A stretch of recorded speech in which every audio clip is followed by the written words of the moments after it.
కసరత్తుతో climax లో ఉంది YCP ఇన్ఛార్జీల list.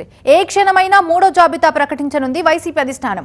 మార్పులు జరిగే సీట్లలో అవకాశాల కోసం ప్రయత్నిస్తున్నవారు కొందరు, తమ సీటు మార్చొద్దని మొరపెట్టుకునేవారు ఇంకొందరు. అలాంటి ప్రచారంతోనే అందరి దృష్టిలో పడుతుంది కందుకూరు. అక్కడి సిట్టింగ్ ఎమ్మెల్యేకి సీటు డౌటేనా? సామాజిక సమీకరణాల్లో కొత్త అభ్యర్థిని ప్రకటించబోతున్నారా? బీసీ నేత వస్తారా?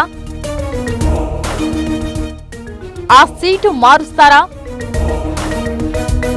కందుకూరులో కుర్రో. నెల్లూరు జిల్లా వైసీపీలో అభ్యర్థుల జాబితా దాదాపు కొలిక్కి వచ్చినట్లు తెలుస్తోంది. అయితే ఉమ్మడి ప్రకాశం జిల్లా నుంచి నెల్లూరు జిల్లాలో కలిసిన కందుకూరు నియోజకవర్గంలో మాత్రం కన్ఫ్యూజన్ కనిపిస్తోంది. సిట్టింగ్ ఎమ్మెల్యే మానుగుంట మహీధర్ రెడ్డి పోటీపై పార్టీ కేడర్ డౌట్ పడుతోంది. కొన్నాళ్లుగా కందుకూరులో ఇదే ప్రచారం జోరుగా నడుస్తోంది. సిట్టింగ్ ప్లేస్ లో కందుకూరు టికెట్ ని కొత్త వారికి ఇచ్చే అవకాశం ఉందంటున్నారు.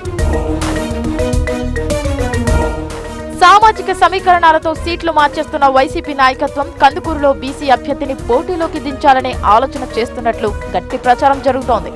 ఈ నియోజకవర్గంలో కమ్మ సామాజిక వర్గం ఓట్లు 45,000 ఉన్నాయి. తర్వాత 22,000 యాదవ్ వర్గం ఓట్లుంటే కాపులు 14,000, రెడ్డి సామాజిక వర్గం 16,000 ఓట్లున్నాయి. కందుకూరులో అత్యధిక ఓట్లున్న సామాజిక వర్గాల్లో సెకండ్ ప్లేస్ లో ఉన్న యాదవ్ వర్గం నుంచి అభ్యర్థిని బరిలో నిలపాలన్న ఆలోచనతో ఉందట వైసీపీ నాయకత్వం. 3 పేర్లు పార్టీ పరిశీలనలో ఉన్నట్లు చెబుతున్నారు. కందుకూరు కోసం కనిగిరి ఎమ్మెల్యే బుర్రా మధుసూదన్ యాదవ్, ఒంగోలుకు చెందిన బొట్ల రామారావు, నెల్లూరు నగరపాలక సంస్థ డిప్యూటీ మేయర్ రూప్ కుమార్ యాదవ్ పేర్లు వైసీపీ పరిశీలనలో ఉన్నాయి. అయితే కనిగిరి వదిలి కందుకూరు వచ్చేందుకు మధుసూదన్ సిద్ధంగా లేరట. రూప్ కుమార్ యాదవ్ మాజీ మంత్రి అనిల్ కుమార్ యాదవ్ కి సమీప బంధువు.